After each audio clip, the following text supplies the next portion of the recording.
So we got some news involving Tyson, the Gypsy King Fury, and Anthony Joshua. And let's sprinkle it in with some news about William Zepeda and Jojo Diaz going heads up.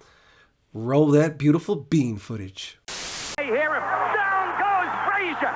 Down goes Frazier. Hey, what's up with it, fam? It's Hot Boxing Minute, your favorite pharmaceutical engineer turned boxing analyst, back at you with that, the realness, of course, as only I can give it to you. I love doing that little hand roll thing. I swear I'm doing something.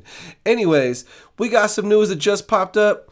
Some of you might have heard of it. For those of you that didn't, Anthony Joshua has tentatively agreed to meet Tyson Fury's outlandish demands for a fight date. Now, if you weren't keeping up on the whole subject, shortly after Anthony Joshua caught his most recent loss, his second loss in a row to Alexander Usyk, Tyson Fury immediately went on social media and started calling out Anthony Joshua to have a proposed Super Britannia United Kingdom Championship fight.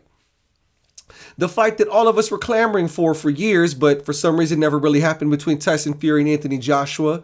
But essentially, I think at this point, people didn't want to take Tyson Fury seriously. He retires, he unretires, he calls out Derek Chisora, he wants $500 million. He ends up knocking out Dillian Whyte in the stadium.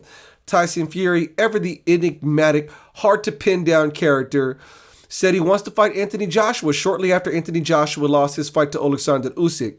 This is probably when the wounds are still fresh for Anthony Joshua. You lick the wounds after you lose. He caught that back-to-back loss to Alexander Usyk. Hats off to the tough Ukrainian who is now the unified heavyweight champion of the world. But let's get back to the subject at hand. Tyson Fury solicited 2 dates and a short list of demands, and they picked a date on Anthony Joshua's side and agreed to every single demand. So, Anthony Joshua, according to Eddie Hearn and his representatives at 258 Management, have tentatively agreed to a showdown with Tyson Fury on December 3rd. They have not figured out a broadcaster yet. I'm guessing it's going to be at Wembley Stadium because it's going to have to be a huge stadium fight. I'm thinking like 80,000, 90,000 people if the fight does go down.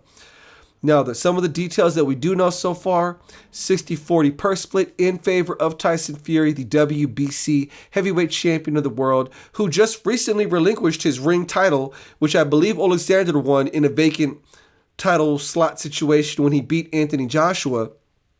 And they've got a rematch clause for a 50-50 split if AJ wins. So if AJ does pull off this victory against Tyson Fury, he's going to get a 50-50 purse split on the rematch if AJ wins. So, essentially, Anthony Joshua, who up until this point was the big superstar of British boxing, I think his star power might have took a little bit of a hit in back-to-back losses to Alexander Usyk. But listen, there's a lot of critics of Anthony Joshua, and I'm not one of them, oddly enough. Anthony Joshua won a gold medal, regardless of whether or not it was in the London Games or you think there was corrupt judging or not. A gold medal is no small feat of athleticism. He won the gold medal as an amateur, and he fought a who's who.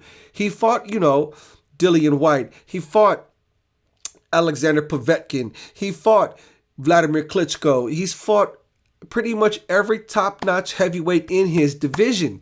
You got to give that man his flowers. I don't really know why people are so upset with Anthony Joshua. He caught the loss against Andy Ruiz, caught 2 losses to Alexander Usyk. These things happen when you're going up against the best and you're not taking shortcuts or cherry-picking your fights. For whatever reason, they didn't have that fight with Deontay Wilder, but that's a whole video in and of itself, what happened with the Deontay Wilder and Anthony Joshua negotiations. So, basically, this is how it's going down. Tyson Fury solicited an offer to Anthony Joshua for an immediate fight following his loss to Alexander Usyk, and apparently all signs are pointing to Anthony Joshua accepting the terms of the fight. The date is set for December 3rd. All they have is, it is December 3rd. I just said it earlier a few times. Okay, so Tyson the Gypsy King Fury solicited a fight offer to Anthony Joshua to fight on December 3rd, to which Anthony Joshua, apparently, according to his representatives, has accepted the offer. He accepted the offer with a 60-40 split, financially in favor of Tyson Fury, 50-50 rematch purse split should Anthony Joshua win. So, it looks like we have a fight. They have ceased all speaking on the matter and all business negotiations during the 10-day mourning period following the immediate death of Queen Elizabeth II, the mother patriarch of the great United Kingdom. Now we've got King Charles or what have you. I don't understand the royalty stuff. My folks in the UK, much love on that. Condolences. So Tyson Fury solicited an offer to fight Anthony Joshua. Apparently, all signs are pointing to Anthony Joshua accepting the fight terms. December 3rd is the date. Is this a smart choice by Anthony Joshua to fight so soon after back-to-back losses against Alexander Usyk? You tell me. Is Tyson Fury just blowing smoke up everyone's ass as per the usual to build up social media clout and get everyone talking? You tell me. Tyson Fury is such an odd fella. 1 minute he's retired, 1 minute he's not retired, 1 minute he wants $500 million to fight, the next minute he's knocking out Dillian White in the stadium and then retiring again. My question is, do we take Tyson Fury serious on this fight offer that he solicited to Anthony Joshua so soon after Anthony Joshua lost to Alexander Usyk? Let me know in the comments section, folks. Hit that like button if you haven't already done so. So, the second order of business, William Zepeda, the blue chip prospect under the Golden Boy banner, and Jojo Diaz, the former champion and lightweight under the Golden Boy banner, have agreed to a fight. They have already set a date, October 29th, out there in San Diego. I look forward to this fight.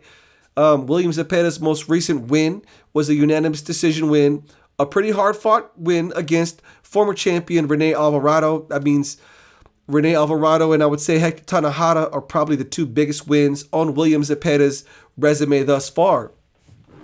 William Zepeda's dope. I like him. He's a southpaw. He's a volume puncher. He's not so much a one-punch knockout artist as he is a volume puncher that eventually breaks you down with nonstop, relentless pressure. If I'm not mistaken, he's knocked out every single one of his opponents except for his most recent fight, oddly enough. So, we've got Jojo Diaz. What can you say about Jojo Diaz? Former Olympian, former 130 champion. If I'm not mistaken, he got the belt off of Tevin Farmer. I could be wrong on that, but Jojo Diaz was himself a champion, lost it on the scales, moved up to 135. He was a former Olympian. Jojo Diaz is class, you guys. He's got pedigree. He's one of those throwback fighters that's willing to fight and fight anybody. He fought Tevin Farmer, moved up in weight class and defeated Javier Fortuna. And his most recent fight this last December was against Devin the Dream Haney. He did lose. I'd say he won about 3 or 4 of those rounds, but it was a pretty good, competitive, watchable fight. I liked it. It's going to be an interesting style matchup between Jojo Diaz and William Zepeda. You got one guy who's a volume puncher, but I guess we could consider relatively green as far as facing elite competition. That would be William Zepeda. And then you got Jojo Diaz, a tried and tested warrior that is low-key a fan favorite out here in the Southern California boxing scene, being that he is from El Monte himself. So, just a quick recap. We've got, We've got Jojo Diaz and William Zepeda set to face off October 29th in my city of San Diego, out there at the Pechanga Arena in a lightweight matchup, and I think it's a good fight. Boxing community, do you like this matchup? Let me know in the comments section.